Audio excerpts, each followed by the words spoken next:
হ্যাঁ, আমি যা ভেবেছি ঠিক তাই। কি ভেবেছো তুমি? তোর মাসে মনেতে পুজো দিতে যায় না? সে কি, পুজো দিতে যায়নি মানে? তাহলে সাত সকালে কোথায় বেরোলো? আহা,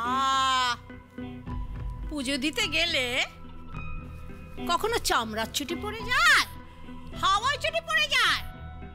তোর মাসে মানে তো ওই চামড়ার ছুটি পড়ে চলে গেল।